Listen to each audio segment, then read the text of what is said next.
সম্বন্ধে আমার বলার ধৃষ্টতা নেই। ও মেগা স্টার বাংলাদেশে। আমি একবারই যে রাজি হয়েছিলাম তা নয়। রিভিউ পড়ে দর্শক যায় হয়তো 10 থেকে 15%। বাংলাদেশি ছবির খুব যে আমি জানি বা আমার কাছে খবর আমি রাখি তা নয়।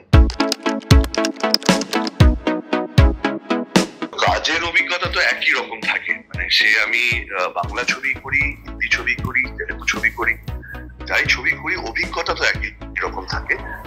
কাজের অভিজ্ঞতাটা বলছি।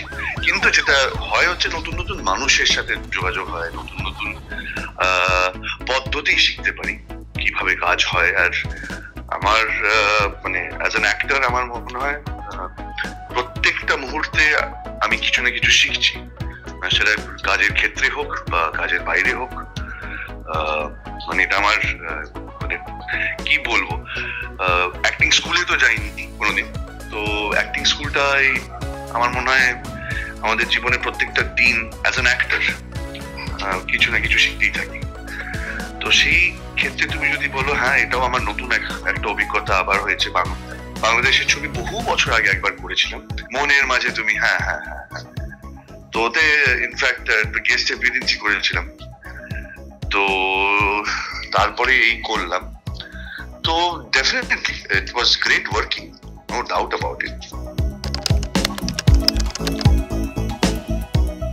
ওর সম্বন্ধে আমার বলার ধৃষ্টতা নেই। ও মেগা স্টার বাংলাদেশে। কোনো এটা নিয়ে মানে আমি কি বলবো, যেটা বলতে পারি মানুষ হিসেবে অসাধারণ এবং as a co actor brilliant.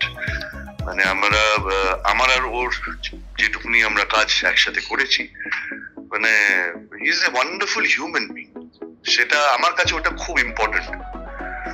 অভিনেতা তো ভালোই, ও মেগা স্টার বাংলাদেশের, সেটা নিয়ে কোনো ডাউট নেই আমাদের কারোর। কিন্তু তার থেকেও বড় আমার কাছে আমি যেটা পেয়েছি সেটা হচ্ছে একটা অসাধারণ মানুষের সাথে আলাপ হয়েছে। So definitely he's one of the nicest person I have worked with. আমি একবারই যে রাজি হয়েছিলাম তা নয়, কারণ আমার একটা ডেটের সমস্যা চলছে, তখন আমার একটা হিন্দি কাজ চলছিল, এই সময়টা ওরা বলেছিল। এবং তারপরে গল্পটা প্রথমে আমি একটু অ্যাপ্রিহেনসিভ ছিলাম নিজের জায়গা থেকে। তারপর আমি ওদেরকে বলি একটু যদি আমাকে লিখে পাঠায়, কারণ ফোনেই কথা হয়েছিল। লিখে পাঠানোর পর পরে আমার মনে হলো না, I should be a part of this film. ওরা যেভাবে প্ল্যান করছে এই ছবিটা, মানে আমি যখন কথা হয়েছিল সেইখানে তখন ভাবছি আমি শুধু একটাই প্রডিউসারকে জিজ্ঞেস করেছিলাম যে যেভাবে এটা দেখা হচ্ছে, মানে যেভাবে বলা হচ্ছে ছবিটা বা পড়ে যেটা মনে হচ্ছে সেটা কিন্তু লার্জার দ্যান লাইফ। এবং ইউজুয়ালি আমাদের তো বাজেট কনস্ট্রেন্ট থাকে বাংলায়, আমি ইন্ডিয়ান বাংলা ছবির কথা বলছি। বাংলাদেশে আমার অত অভিজ্ঞতা নেই প্রোডাকশন বা নিয়ে। আমি শুধু বলেছিলাম যে যেভাবে এটাকে দেখা হচ্ছে এটা কি সেইভাবেই করা হবে। তখন বলেছিল হ্যাঁ হলে ওইভাবেই হবে, নাহলে হবে না দাদা। আমি বললাম তাহলে আমি করবো, কারণ ইট ইজ আমার মনে হয় বাংলাদেশে ডেফিনেটলি অনেক বড় বড় ছবির কথা শুনতে পাই, এটা তার মধ্যে অন্যতম হবে বলে আমার মনে হয়। That was the reason why I said yes.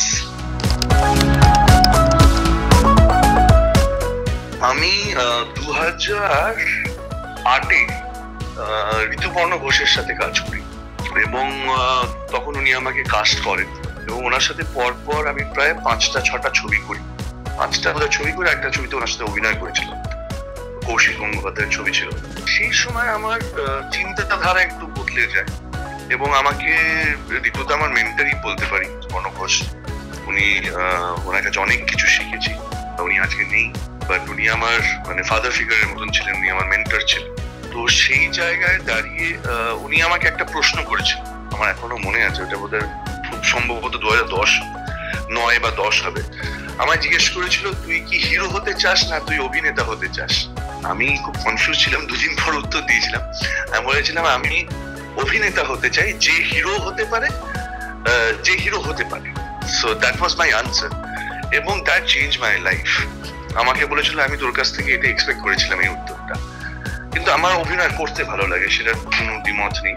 এবং যে ধরনের ছবি আমার মানে সেটা একটা সিন হোক পুরো ছবিতে বা 2টো সিন হোক বা পুরো ছবি জুড়ে থাকি, সেটা হিরো হোক বা ভিলেন হোক বা ক্যারেক্টার আর্টিস্ট হোক, it doesn't matter to me.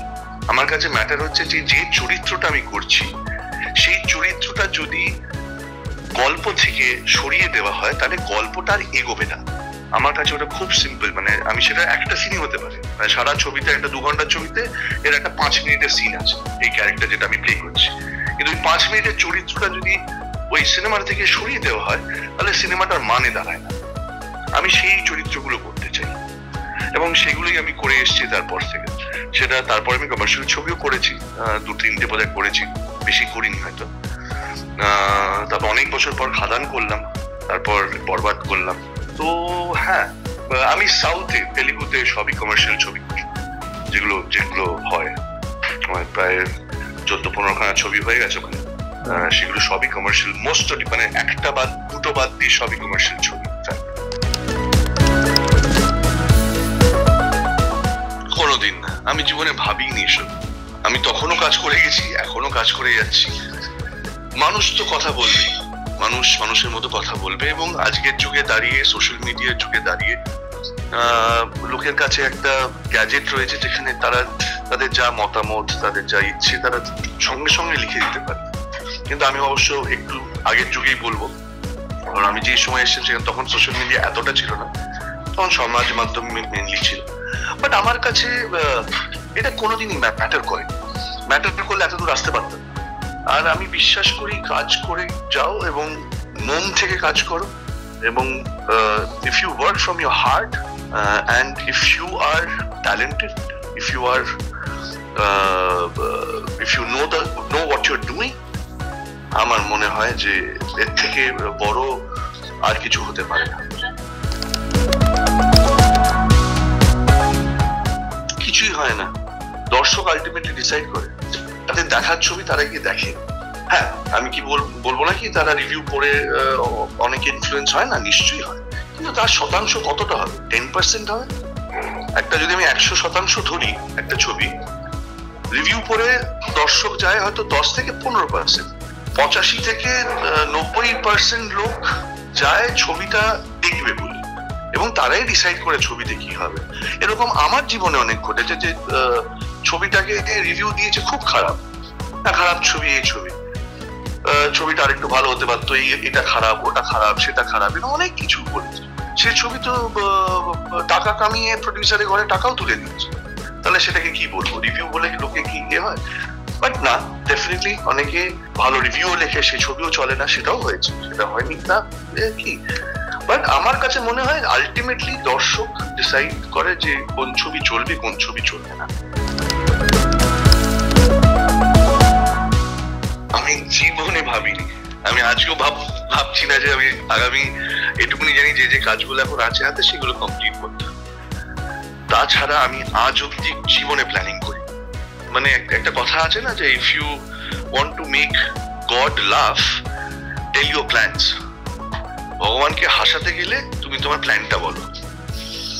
So I don't plan anything, I just do my work. যে কাজগুলো আসে সেটা করবো কি করবো না সেটা ডিসাইড করি, এবং এটা সেইভাবেই হয়েছে। কোনোদিন ভাবিনি বম্বে থেকে কাজ করবো, বম্বে থেকে কাজ করলাম। আমি জীবনে এখনো ভাবতে পারি না আমি তেলুগু ছবিতে কাজ করছি, এবং একটা দুটো নয়, আমার প্রায় 14-15 ছবি হয়ে গেল। এবং ওখানে যারা আর্টিস্ট তারা আমায় চেনে, ওখানকার দর্শক আমায় চেনে, ওখানকার দর্শক জানে যে আমি তেলুগুরই আর্টিস্ট, তারা জানেও না আমি বাংলায় কি করছি। তো এটা তো পাও না, মানে এটা তো ভগবানের কি বলবো ইচ্ছে ছিল হয়তো, কিন্তু আমি কোনোদিন প্ল্যান করি আর করবো না জীবনে।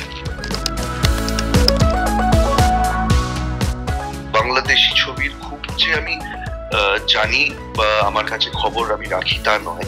আমি আমার বাংলার যদি আমি কথা বলি, সেটা কাজ করি, বেশি কাজ করি বলে আমি জানি অনেকটা, কারণ আমি মধ্যে থাকি সারাদিন, অনেক কাজই করি, বছরে 2-3টে ছবি তো হয়, বা 2টো ছবি বা একটা ছবিও যদি করি, আমি এখানে বড় হয়েছি।